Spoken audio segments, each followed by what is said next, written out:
Knock on the door. It's my neighbor. She thought I was the help when I first moved into a predominantly white neighborhood. Just as recent as a week ago, I arrived to my second office where my name is on the desk. There's someone sitting at my desk. I say, hey, I'm such and such. Do you want to switch? Because the desk next to mine was empty. He says, oh, such and such told me to sit here. I said, yeah, I'm aware, but I'm such and such, pointing to my nameplate. Do you want to switch? And pointed to the empty desk next to me. He says, yeah, but such and such told me to sit here. Another gentleman had to say, hey, bro, she's not asking you to move. She's telling you to move, but she's doing it politely. White man sitting at my desk. White man had to tell this man to move. The person that first knocked at my door when I purchased my home was a white woman. We are tired. Imagine this being your life every single day, and even the most minor things. You can be standing in the store standing in line at the store, and they act like they don't see you. Oh, are you standing? Are you in line? What do you think? I'm just standing here? We're tired. And imagine this being your life every single day. Imagine having to train your children on how to engage and interact just because of the color of their skin. Imagine your heart sinking when you get home and your black son is sitting outside at the bottom of the steps leading up to the front door of your home because he locked himself out in a predominantly white neighborhood right after Trayvon Martin. He has his hood on his head. You don't know what that feels like. We're tired. We're tired of working twice as hard to be just as good. We're tired. We're tired.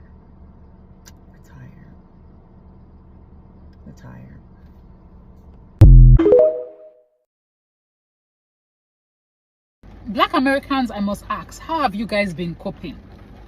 How? Every single day I leave my house, one racist interaction or the other, every single day. A few days ago, I was at the office. I recently cut my hair, and a colleague of mine, a white woman, said to me, oh, I really love your real hair. And she went on, oh, I wish I can pull this off. I really love your real hair. I'm like, what kind of compliment is this? Which one is real hair?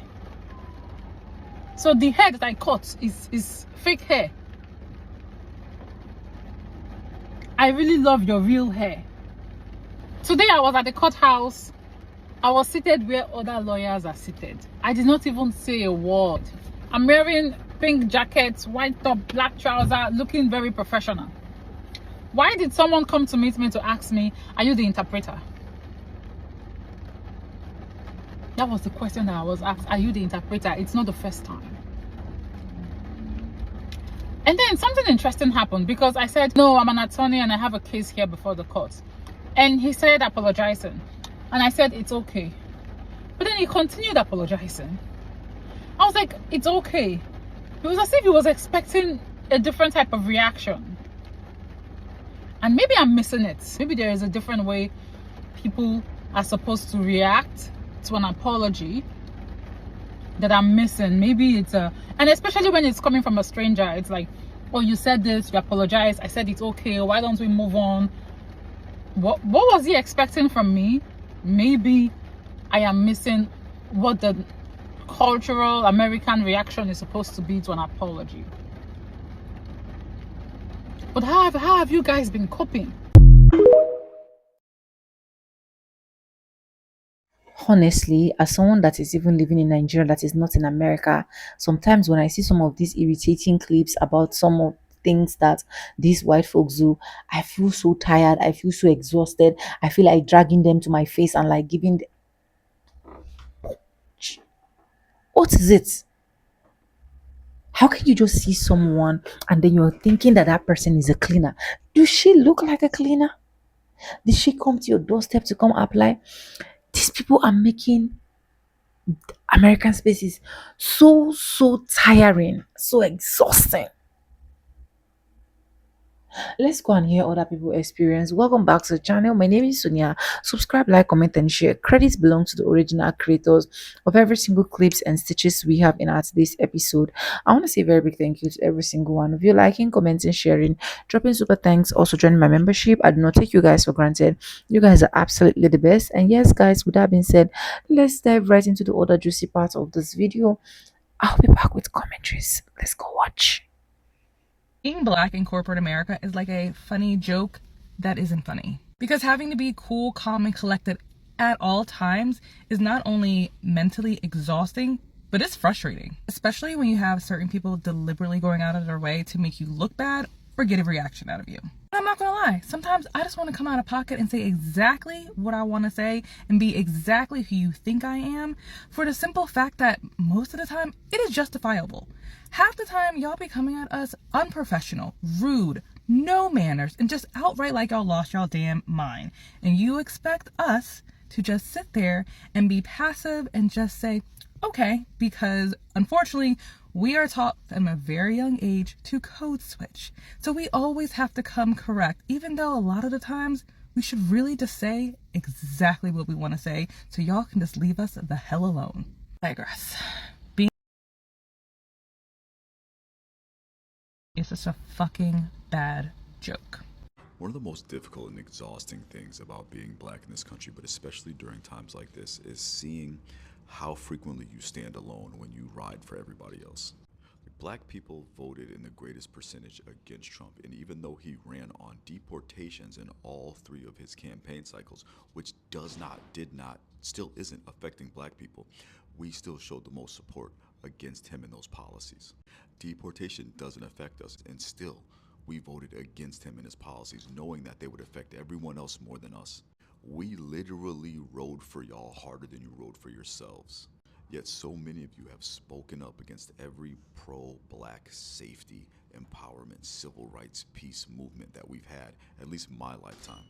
And don't get me wrong, there have been plenty of you who supported, and you already know I'm not talking to or about you. I'm talking about people like the Latinos that voted for Trump and sang songs about it, and then when their abuelas got deported are like, well, where are the black people standing up for us? Though, where's Kamala crowd? The group that still listens to this administration of idiots and somehow blames Barack Obama for shit that's going on right now. So consistently, this country has shown black people that being black means to be in everyone else's corner but have no one in yours. And the most frustrating part remains the reality, the knowledge that we're gonna still keep fighting. Not just for you, but for us as well, because we know that injustice anywhere is injustice everywhere. And if one of us isn't free, then none of us are free.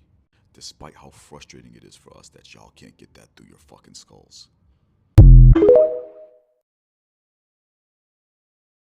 In a comment section yesterday, I said I'm tired of being black. And in my DMs, I got conversations of, what does that mean? What do you mean you're tired of being black? And a lot of other people who claim to be allies or who say they're allies of black people, they don't understand that. And I'm not saying black fatigue. I'm saying being black in general. Being black comes with such a heavy responsibility.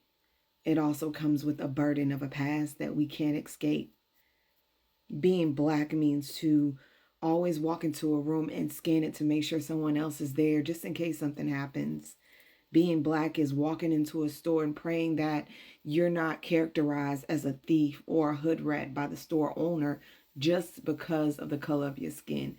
Being black is going into an interview and praying that your name or the way your hair looks doesn't get you put to the side because they don't know if you're capable of doing the job, even though they've seen your application and know that you're probably overqualified for the position.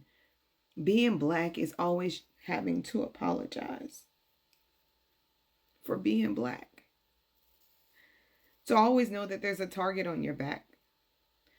To watch a country who is literally built off the blood and the bones and the tears of your ancestors tell you that you are not worthy enough to be a part of this country, to have a right to use your voice. Being black is hard. It is watching everyone devour your culture and your hairstyles and the way you speak and your art and your inventions and then tell you that you are not allowed to capitalize off of it, or you're not allowed to say anything because it's not blackness, it's American. See, we're American when everybody wants to steal from us. We're black when no one wants to protect us. No one wants to stand up for us. It's tiring being black. And it's tiring having to explain that although I'm proud of being black and I love being black, sometimes being black is exhausting because everybody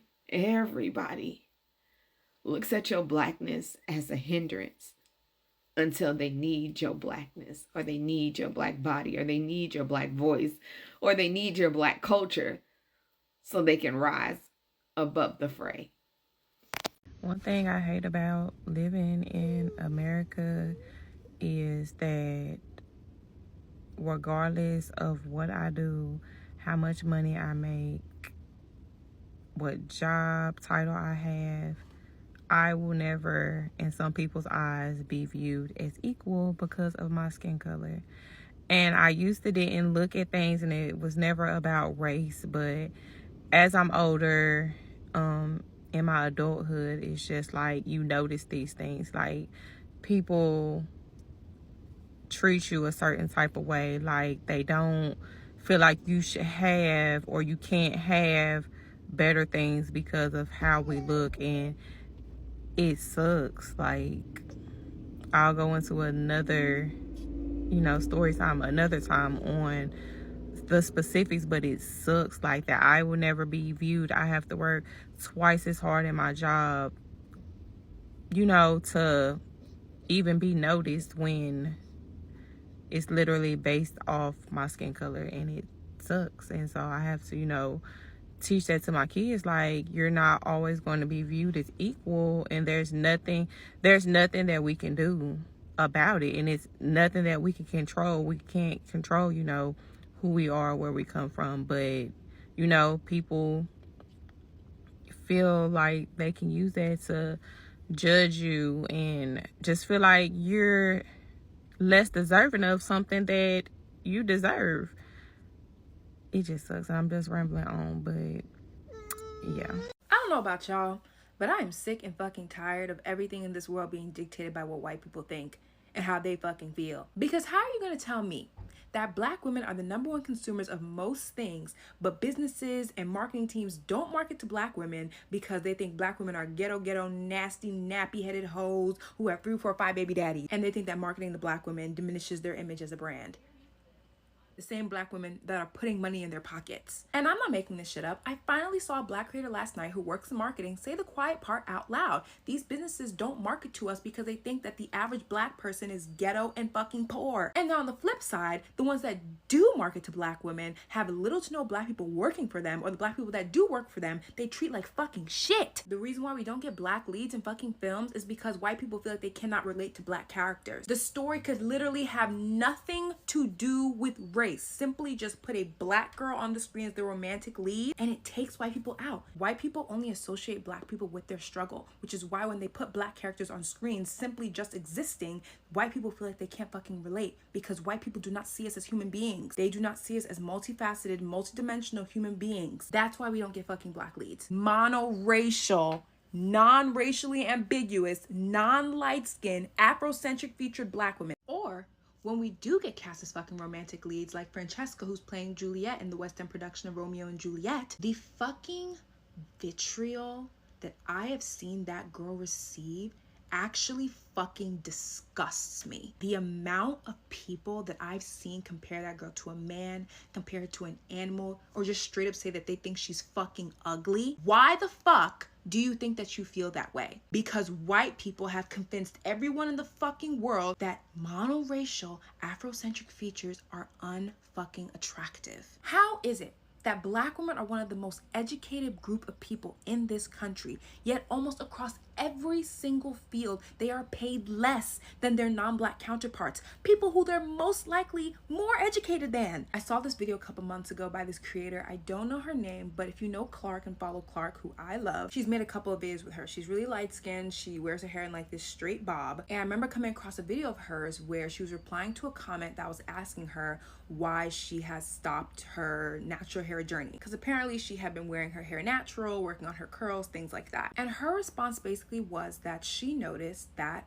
her engagement went down and that TikTok wasn't pushing her videos as much since she started wearing her natural curls out. And that, honestly, that was probably the first time where I saw something that actually made me feel discouraged, because I never would have thought that something as simple as how my hair grows out of my head could be the reason why my content isn't getting pushed and why I don't have as much engagement as other content creators who are doing something similar to what I'm doing. It's just so infuriating to think of how much is stacked against Black women that we know and that we don't fucking know about. And for me, it's like, am I expected to do this for the rest of my life? Because I know I am not going to spend the rest of my life trying to prove to white people that I'm the good Black, that I am not this inflated stereotype of a Black person that they refuse to fucking let go of. Non-Black women will never know how dehumanizing it is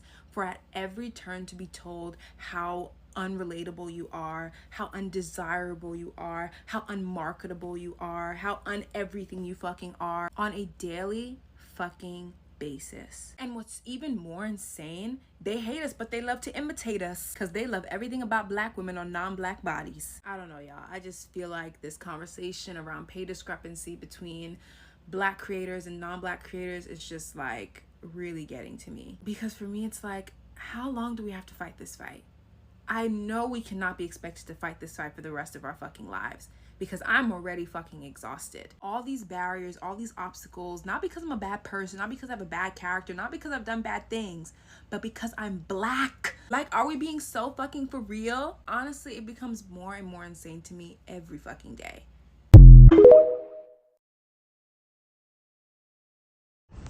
People wonder why Black women are always angry. You wanna know why we always angry? My sister was admitted to the hospital last night. She came in, she had shortness of breath, lightheaded, minor chest pain, and some swelling on her ankles, okay? They do all the things, the EKG, they run all the tests, they do the blood work. They admit her to monitor her overnight. She takes blood thinner, she's a diabetic, all these things. They do an echocardiogram this morning at 9 o'clock. They do a stress test at noon. The doctor came in the room, talked to me for about 2 minutes, very short, abrupt, quickly, nothing. 3-4 hours go by. I'm like, well, is the doctor gonna come back and give us the results? Like, what's going on? The nurse is like, well, let me message her. So she sent her a message. The doctor messaged back, well, what do they want me to tell them? The results aren't back. But you steady coming in, giving her medicine and supplements, but you're not telling us for what, or why she needs them, or what her test results were in the first place to even get them. So I'm like, I don't want to talk to her via text through a second person. Can she just come back into the hospital? This go on for about 3 hours back and forth. She never come back to the hospital. I speak to the director of nursing. He gave me a nice rundown. He's nice, but his shift is getting ready to end. Another hour and a half go by. Oh, the nurse come back and say, well, she's going to be discharged. I say, in what world do nurses discharge patients and not the doctor? I say, how can we be discharged when you were waiting on a second test result that hasn't come back yet? Oh, well, we're still going to discharge her and we'll let her know the test results in the morning. I said, but what if the test results are dire or life-changing and we have to come back? I say, we're not comfortable being discharged until the second result is back. And I'm requesting a different doctor because the one that I have clearly don't want to do her job. Or she got a problem with how he look. So I know a lot of people in the medical field, so I'm asking all the right questions, all the right phrases. I know exactly what I'm talking about when I'm talking to them. And they all looking like they shocked. So we're not comfortable being discharged. We're not going home today, and I want a different attending tomorrow. So here we are. This is 2026. This is the treatment Black people get almost, if not every single time they go to the hospital. Like, and I say I came in here calm, but they don't want that version of me. I say, so from now on now, I'm just gonna come in as an angry black woman to begin with. That way they know they can't play with me. Because I came in here nice, trying to be timid and respectful. That shit is out the door when it comes to my sister. So she's staying another night. Because I want another doctor to make sure we're okay before we go home. Speak up for yourself. Advocate for yourself. People from other countries hate America from what it did to other countries and so much more. But I wonder if people from other countries hate America for what they did to black people in America. Do y'all hate what they did to black Americans and what they're still doing to this day systematically? I know for a fact y'all don't hate what they did to black Americans because y'all still treat us like shit. And we know why that is, because we're black. And, you know, American added on top of that. We see how y'all treat black people around the world, so no stranger to that. Because I noticed that a lot of y'all say Americans and y'all be like, Americans are all the same, and y'all put black Americans in that category. I always wonder, like, when y'all referring to Americans, y'all put black Americans in the same category as white Americans, even though we have two completely different mindsets in America. I've been hearing a lot of things over the years: American exceptionalism, spoiled, entitled, stuff like that. Do y'all know black Americans are a whole separate category in that way? Like, obviously there are some black Americans that may act that way, right? But y'all, when I saw that Native American girl say black Americans are settlers and they add to the colonialism of America, right? If someone that's Native American doesn't know the history of black Americans, then why would someone from the UK or someone from anywhere know the history of black Americans and not condemn them as much as they do white Americans? Y'all feels like we have some type of up and up. The Native American girl felt like we had some type of up and up. Obviously, now she got corrected and she retracted those statements and deleted that video. But it always made me think, like, why do y'all put us in the same category? Like, we're obviously oppressed people, stolen from somewhere, tortured, raped, pillaged, and starved, hanged, all the above. But y'all still compare us to a regular American, which makes no sense to me. I don't understand that. And when we go to other countries, y'all be like, oh, there goes that American, when we don't even have the same mindset as a white American. It's kind of strange. I don't know. But y'all let me know.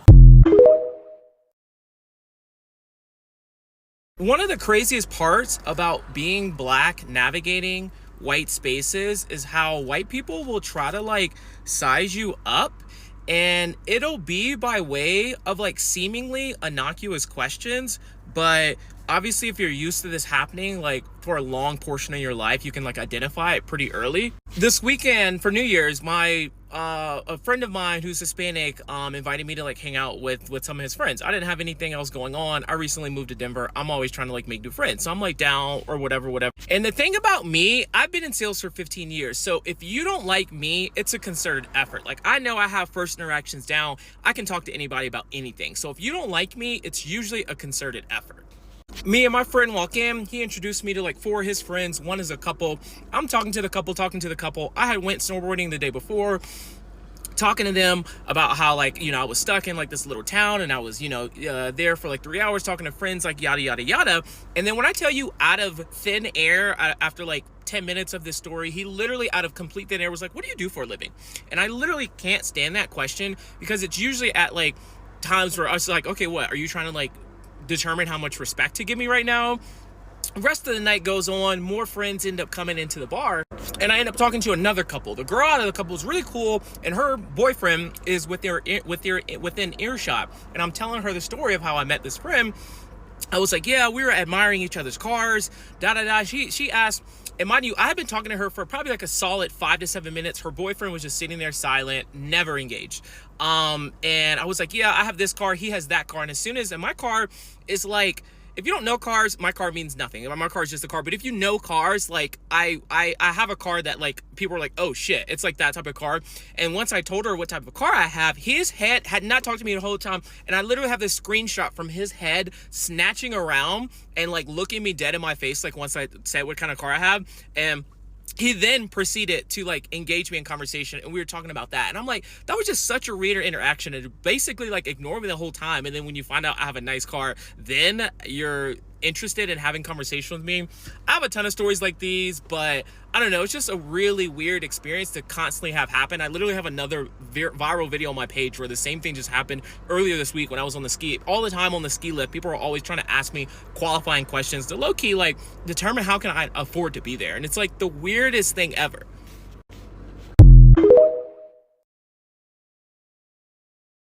If for some reason you want to know what it's like to be a black woman in America, this is it. I was trying to find a job, and I interviewed at this very popular media company. I'm not going to say the name. So I'm on the call with this man. He's a white man, and he's like going through my resume, and he says to me, "This is one of the best resumes I've ever seen in my life."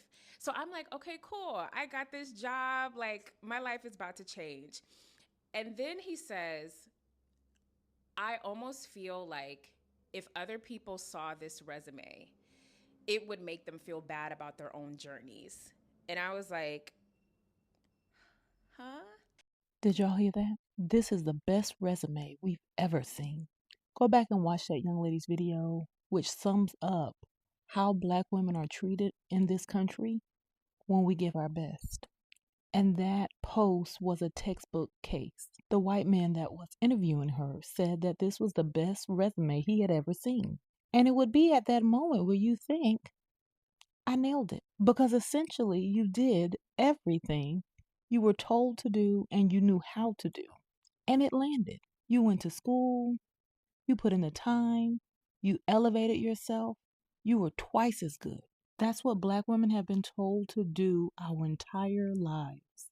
But the older you get and the more you learn, the system starts to reveal itself.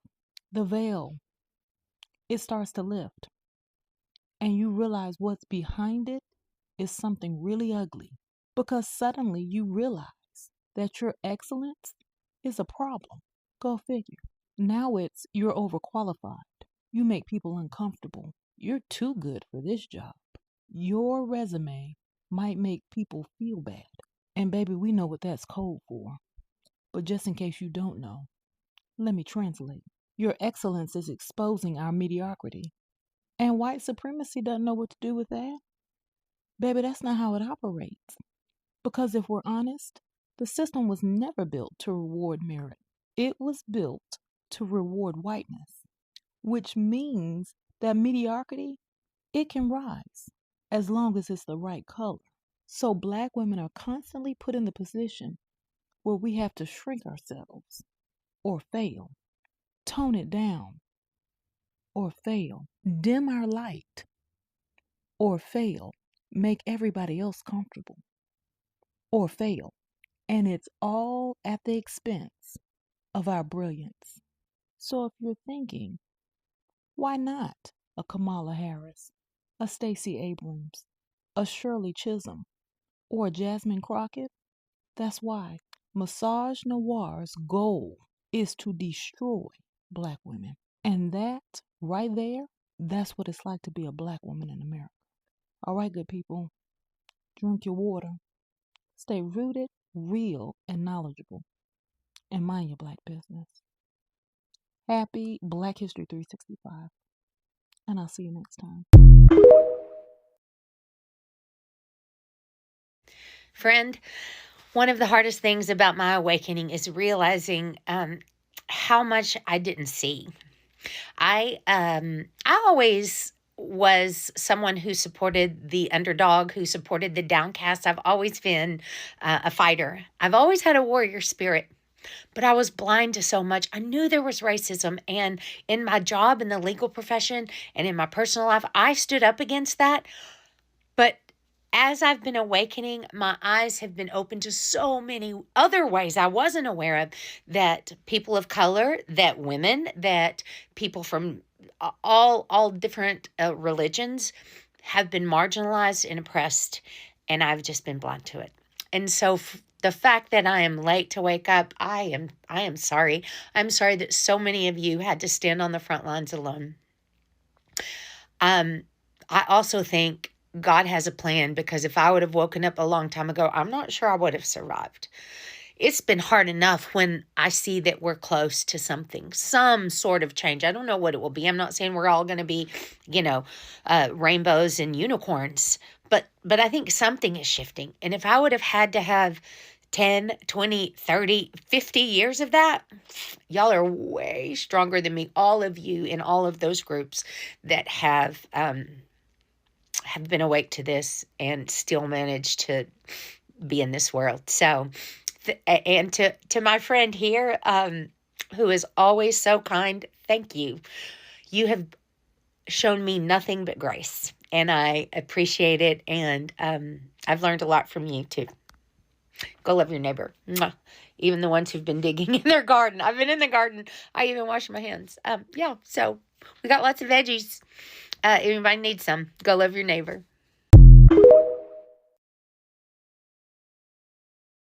So I just want to start this TikTok by saying I love being black, and yeah, I honestly didn't even know if I was going to record this. I've been like battling with myself if I was going to record this, because I low-key wanted to make this like content for my YouTube, and I have sat with it and I have decompressed and I have tried to just become more calm about it and just let it work its way. But I just feel like I need to talk about it because a lot of women experience it and it's not spoken on and it's just overlooked.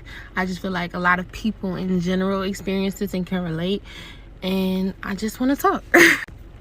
But I am so annoyed and frustrated and tired of being black in corporate America. I'm so tired of being black in these white spaces around these white people who don't see the value in the true content. And this is not for everybody on my job, and nor is this for all of upper management, but this is just for specific people, because I haven't even gotten on TikTok and ranted about my job in a while, because after I left that factory, because factory life is not for me, y'all. We all know that factory life is not for me. That was a struggle. If you had me on Snapchat, you saw it. But I'm happy with what it is I do. I'm moving in a career path and a light in which it is that I'm really looking to go. So I'm not, I'm content for now. I'm not happy. I'm okay. I'm surviving.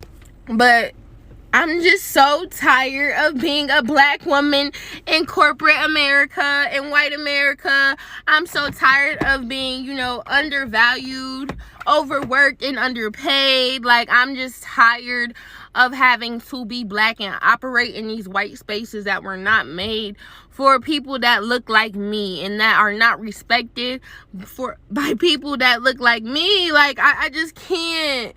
It is just so freaking frustrating. And if you know me, you know, like, I'm a sweet person. I'm a loving person. I have been around, like, anybody and everybody, like, from all shades of colors and hues to the size. Like, I grew up in a suburban community. I went to a predominantly white institution. Like, I have been around the suburbs. I played volleyball, one of the whitest of white sports. I did travel league. So when I tell you I've operated in white spaces around people that are, more racist and feel even stronger than that, and I have never been made to feel how I was made to felt today. And that shit was the tip of the iceberg. And they got to see a side of Harmony that Harmony doesn't show, but I don't care, because you're not going to talk to me like I'm not a human. Like, period. Because I'm a person. Like, I am a human first. Fuck a color, I'm human.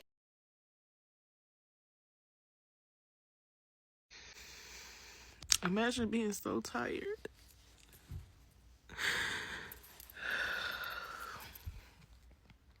And I'm not talking about tired. I'm not sleepy.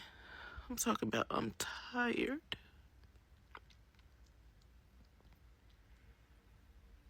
One of the hardest things to do in this world is be black. It's so hard.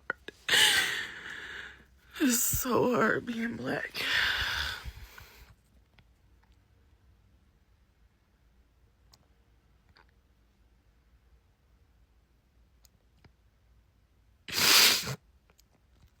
Imagine being a single mom and you didn't ask to be a single mom. The pain of being a single mom, having no choice but to be on welfare. Because if you don't, you won't make it.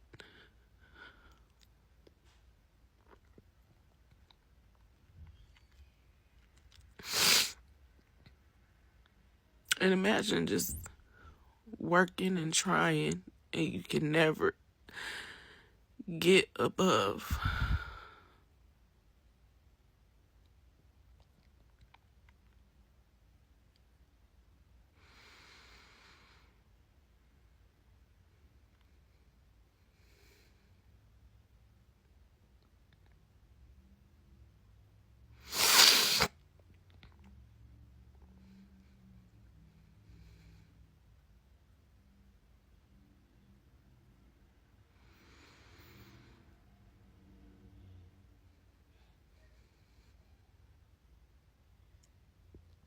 I'm not crying because I want sympathy. I'm not crying because I want attention.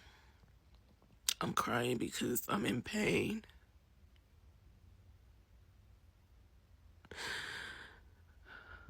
And it's a pain that I don't think anybody understands.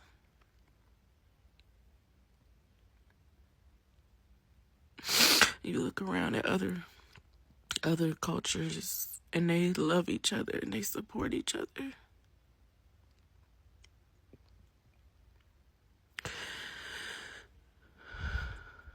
And you look at us and we hate each other.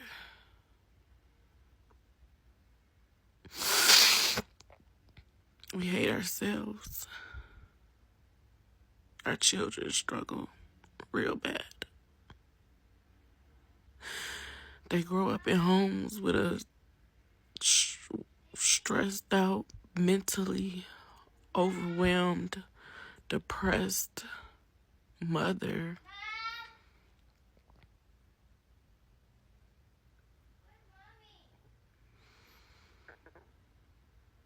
And the cycle just keep on going. The cycle just keep repeating itself. We are broken. Our kids should not have to grow up without their fathers. It's not healthy. It's not healthy. And there's nothing wrong with their fathers. Nothing wrong except they don't value themselves. They don't value family.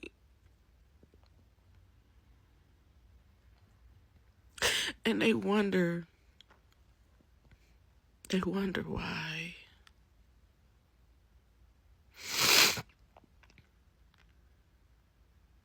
These laws keep changing. They don't want us to keep making babies. Why? So they can support them. So they can take care of them. The government. It's not the government trying to take care of these kids.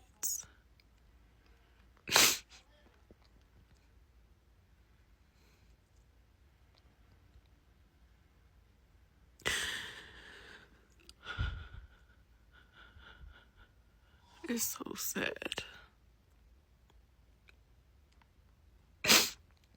It's so sad. Imagine all the single moms, they don't want nothing but enough money to take care of their kids. The daddies won't watch them. They can't afford daycare. Send them to school. It's a problem at school. They can't work enough hours. And even when they do work enough hours, the bills outweigh the money. They still don't have enough.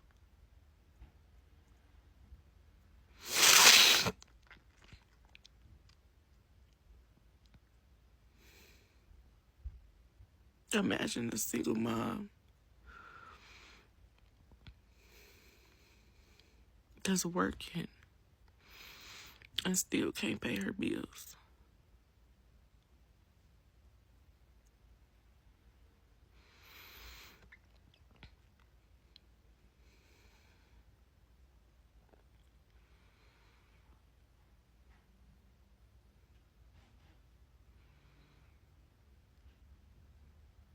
Do you know how that feels?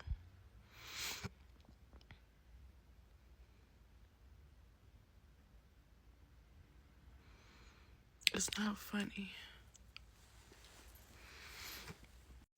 Anyways, thank you so much for watching, guys. Hope you guys literally enjoyed every single clip I was able to roll out for you guys. And you guys can literally see that a lot of black people are truly exhausted, honestly. They're exhausted dealing with all of these Karens. They're exhausted living in America. They're exhausted even seeing some of these palm colored white folks or whatsoever they call themselves. If not, let it make sense to me. Just from the first clip that I actually rolled out, that someone just knocked on her own door and she was thinking she was a cleaner when she moved into white spaces, predominantly white spaces. I don't know what is making these people to think that anywhere they stay, any other person that is black should not even stay there. I don't know what their problem is. I don't know what they think they are. I don't know what they feel like, because as far as I'm concerned, you see this name called whiteness, it was just created out of them showing that, oh, they are up and black people are down. But why in real sense, if you check people that are making names, people that are making wave in the society, people that are even making things to happen in the society, it is going to be very difficult for you to see white person's name. So a lot of them has make Americans so exhausting for black people, that even to the point of some black people saying they need to go stay somewhere else. They need to relocate to somewhere else. They need to go have another life somewhere else. Is it the ones that will literally happen in workspaces where you can literally see them with their full chest becoming highly racist profile to a black woman, or denying her of a job because of her skin color, discrimination? Or is it the ones that we see in shops every single day, where you literally see this Asian saying, oh, you don't belong here, who are you, what are you doing here, do you live here? Or you see the ones that they will just go ahead, pew pew an innocent man. See, it's just a whole lot that even to this point I'm also exhausted of these people, because they have vowed that black people will not have peace. They have vowed not to leave black people. They have vowed that, oh god, it's so annoying, to be honest. It's so annoying. And as at this point where a lot of people right now, a lot of black people need peace of mind. They just want to focus on their business, create what they are doing. These people are just trying, because I call it trying because no matter what or no matter how they try, they can never, they can never make black people to leave their space. And that is on point. They can never try it.